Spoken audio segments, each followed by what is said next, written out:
Nikola Jokic é um gênio e o melhor jogador de basquete do planeta Terra hoje, mas ele precisa de ajuda. Jokic é tão absurdo que eu acho que ninguém discorda da afirmação de que ele é o melhor jogador de basquete do mundo. Se você discorda, me diz por favor quem é o cara que é melhor que o Jokic hoje. Não existe na NBA atual um jogador que impacte tanto um time quanto o Nikola Jokic impacta o Denver Nuggets e eu vou provar isso nesse vídeo. Vamos lá. Nessa temporada, o Jokic tem uma média de triplo-duplo. São 28,8 pontos por partida, 13,5 rebotes, 11 assistências, 51,4% de aproveitamento da linha dos 3 pontos, o que pro Nikola Jokic é gigante e acima do que ele produz normalmente, 53,2% dos arremessos de quadra, o que é excelente também. Esse é, sem dúvida, um desempenho rumo ao quarto prêmio de MVP do Nikola Jokic. Para muita gente deveria ser o quinto, porque questiona-se muito se o Joel Embiid merecia mesmo o prêmio de MVP que ele venceu, mas esse não é um vídeo para discutir isso. Esse é um vídeo para dizer que Nikola Jokic está sobrecarregado no Denver Nuggets. Ele tá, como eu disse, desempenhando muito bem e o time tem conseguido vitórias, mas tem uma coisa me incomodando muito nos Nuggets. E é o fato de que o Nikola Jokic está tendo que ser espetacular para vencer jogos relativamente fáceis no começo de uma temporada regular. Observa isso comigo, foram 40 pontos para vencer os Raptors,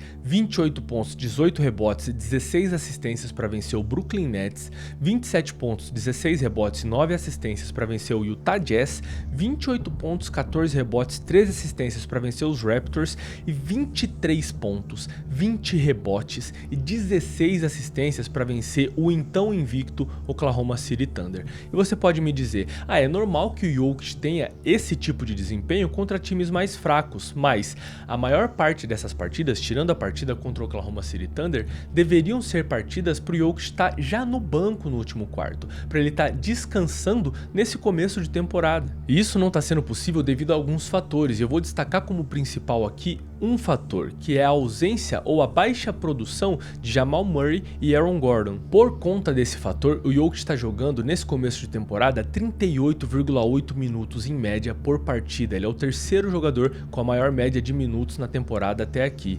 E eu posso te provar que isso é uma anormalidade, te dizendo que só uma vez em toda a carreira do Nikola Jokic, ele ficou entre os 20 jogadores com mais minutos por partida numa temporada. E nessa ocasião ele ficou em 18º. Então não, definitivamente esse não é o momento no qual a gente quer ver o Nikola Jokic jogando 39 minutos por partida, porque senão, como é que ele vai estar lá no final da temporada? E eu quero focar um pouco aqui no Jamal Murray, o cara que deveria ser o Robin desse Batman, a segunda opção desse time, o cara que nos minutos sem o Jokic em quadra deveria chamar toda a responsabilidade e fazer o time do Denver Nuggets funcionar. E o meu foco aqui vai principalmente para as ausências do Jamal Murray. Na última temporada ele disputou menos de 60 partidas e nessa temporada já está perdendo partidas devido a uma concussão. Mas o que é mais alarmante nesse assunto é o seguinte: depois da temporada da bolha, aquela temporada em que o Jamal Murray se consagrou como jogador de fato, que apareceu nos playoffs, né? Ele e o Donovan Mitchell fazendo aí jogos respectivos de 50 pontos cada um, uma rivalidade que nasceu ali e que elevou o patamar desses dois jogadores.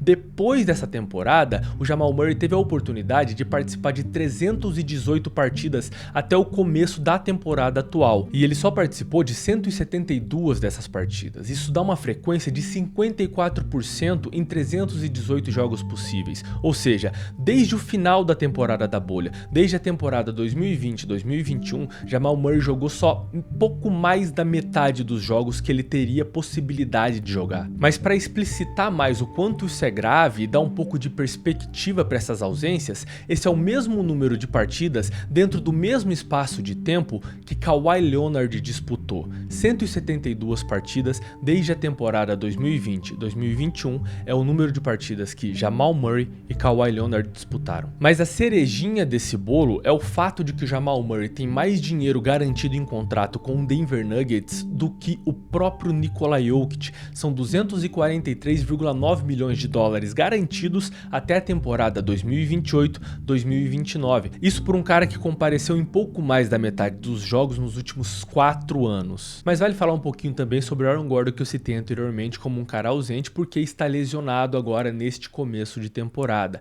Aaron Gordon é um cara que ofensivamente combina muito com o Nikola Jokic. Ele consegue ocupar muito bem os espaços vazios dentro de quadra no ataque e ser um alvo muito acionado pelo Jokic, principalmente cortando pela linha de fundo ali quando o Jokic está dobrado para um passe que só o Jokic consegue encontrar. Ou então para uma ponte aérea, a partir também de uma dobra ou a partir de um corta-luz, Ele é muito acionado pelo Jokic, é um cara muito importante ofensivamente para esse time, para aliviar um pouco a produção, tanto do Jokic, quanto do Jamal Murray, quanto do Michael Porter Jr., que a gente vai falar já já. Mas antes, defensivamente, o Aaron Gordon também é um cara muito importante. É um cara que é muito alto, muito forte, como eu disse, pula muito, participa muito de várias trocas de corta-luz, porque ele consegue marcar múltiplas posições, consegue defender também o aro, como eu disse, um cara que pula demais. Então a ausência dele nesse momento no Denver Nuggets sobrecarrega não só o Nikola Jokic, mas a equipe como um todo dos dois lados da quadra. E agora sim, falemos um pouquinho então de Michael Porter Jr. Ele é a terceira opção ofensiva desse time, ou deveria ser no papel. O cara recebe praticamente o mesmo salário do Jamal Murray, ele recebe 35 milhões de dólares nessa temporada e o Jamal Murray vai receber 36 milhões de dólares, e em 2026-27 o salário do Michael Porter Jr. chega a 40 milhões de dólares. Isso vai ser pago num cara que está produzindo agora 17,8 pontos e 7,3 rebotes por partida. E na última temporada ele produziu ainda menos que isso. Esses são os caras que deveriam compor elenco, ser complementares ao Nikola Jokic. E esses são também os caras que foram campeões da NBA com o Nikola Jokic. Houveram algumas mudanças no time que eu julgo que também contribuíram para o mau desempenho deles. Por quê? A saída do Bruce Brown, a saída do Kentavious Caldwell-Pope principalmente, foram fundamentais para a mudança de pequenos ajustes dentro do elenco, taticamente falando. Por quê? Quando você tem um time que confia tanto no tático a partir de Nikola Jokic, você tem que repor as peças que você retira desse time. Um exemplo, você tirou um 3&D, que é o Kentavious Caldwell-Pope, um cara que é campeão da NBA, exercendo muito bem essa função por 2 vezes. O que você tem que fazer se você deixa esse cara ir embora? Porque não foi nem que o Kentavious Caldwell-Pope quis sair, os Nuggets permitiram que ele fosse embora porque não quiseram cobrir a oferta que ele recebeu do Orlando Magic. O que você faz é, você repõe outra peça que é um bom arremessador dos 3 pontos e que é um bom defensor, porque dentro do esquema tático, se você não repor essa peça, você vai ter problemas e vai ter que mudar o esquema tático porque você não tem mais uma peça que faz esse esquema funcionar. Para mim isso é muito básico e muito lógico, porque agora o que você acaba tendo que colocar em quadra como elenco de apoio para o Nikola Jokic com essas ausências que eu citei antes, são, por exemplo, Christian Braun, um jogador que está em desenvolvimento e desempenhando muito melhor do que eu achei que desempenharia e muito melhor do que deveria ter que desempenhar,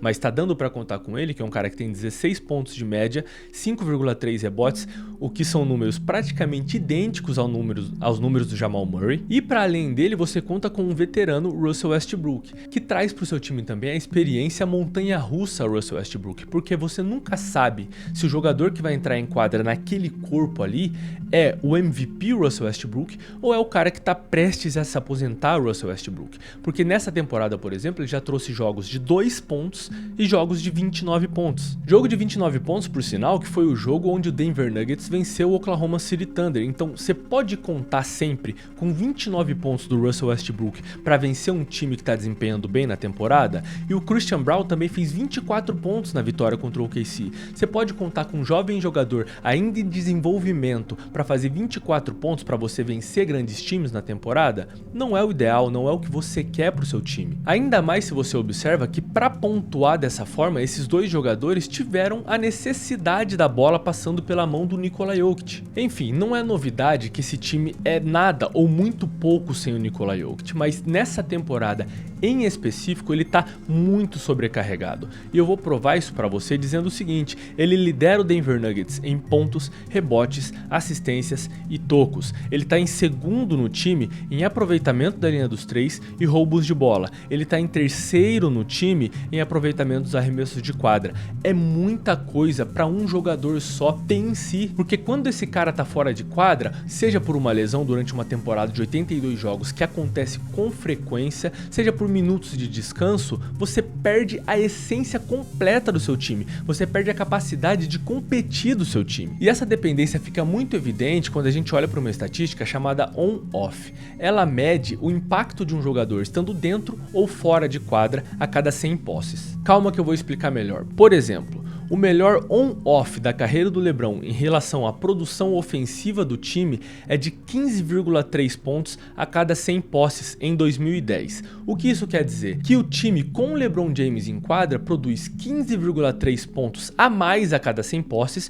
do que com ele fora de quadra. E na última temporada, o on-off do Nikola Jokic foi de 16,0, o que quer dizer que a cada 100 posses, o Denver Nuggets fazia em média 16 pontos a mais com o Nikola Jokic em quadra em relação aos momentos que ele estava fora de quadra. E para isso ficar bem claro, vamos supor uma coisa aqui. Existem 100 posses do Denver Nuggets com o Nikola Jokic no banco. Nessas 100 posses, vamos supor que os Nuggets façam 100 pontos. Com o Nikola Jokic dentro de quadra, esse impacto diz que esse time do Denver Nuggets a cada 100 posses faz 116 pontos. É isso que esse número quer dizer. Pois bem, o on-off do Nikola Jokic em relação à produção ofensiva do Denver Nuggets nessa temporada é de 36,9 pontos. Quando o Nikola Jokic está fora de quadra, o time produz, em média, 37 pontos, quase 37 pontos a menos do que com ele em quadra. É uma dependência sintomática que aponta um problema dentro desse elenco. Nikola Jokic está sobrecarregado. Então o que eu quero dizer para vocês aqui é que esse nível monstruoso no qual o Nikola Jokic está jogando talvez não seja um bom sinal. Pensa comigo, o Jokic é conhecido por sempre escolher a jogada correta. Acontece que nessa temporada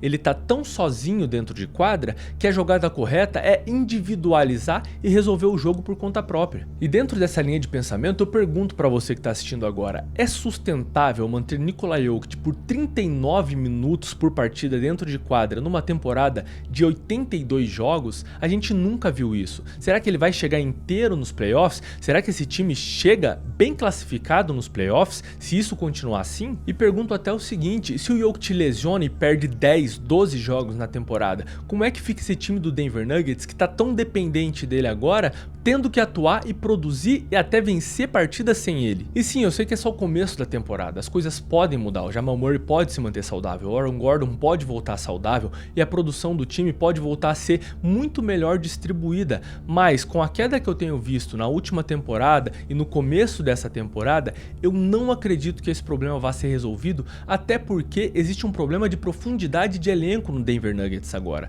Nos minutos sem o Jokic, quem é que vai repor a produção ofensiva desse cara? Porque o Jamal Murray, mesmo estando bem, não vai ser capaz de repor tudo e o Aaron Gordon muito menos. Então a gente vai ter que entender como é que esse time dos Nuggets vai poder jogar sem Nikola Jokic em quadra, porque é impossível, mais uma vez, que ele dispute 39 minutos por partida durante 82 jogos dentro de uma temporada. E o meu medo maior é que os Nuggets tentem resolver isso da pior forma possível, linkando o mau desempenho do time ao técnico, o Mike Maloney, que é um cara que, na minha opinião, é extremamente competente e capaz, tendo as peças certas, de levar esse time mais uma vez para uma corrida profunda de playoffs, para uma final de NBA e até um título de NBA, porque ele tem nas mãos Nikola Jokic e ele já provou que ele consegue organizar um time em torno do Nikola Jokic com as peças certas e levar esse time ao sucesso. Então eu espero do fundo do coração que o time do Denver Nuggets faça pequenos ajustes, que Jamal Murray se mantenha saudável, que Aaron Gordon se mantenha saudável, que Michael Porter Jr. aumente sua produtividade, porque é o que é esperado dele, para que esse time possa mais uma vez competir. Eu quero ver esse time competindo com total capacidade dentro dessa Conferência Oeste nos playoffs. Bom, se você ficou até aqui, deixa sua curtida nesse vídeo, considera se inscrever no canal para não perder os próximos, e se você quer ver mais conteúdo sobre NBA agora, é só clicar nesse vídeo que está aparecendo aqui na sua tela. Te vejo no próximo e até mais.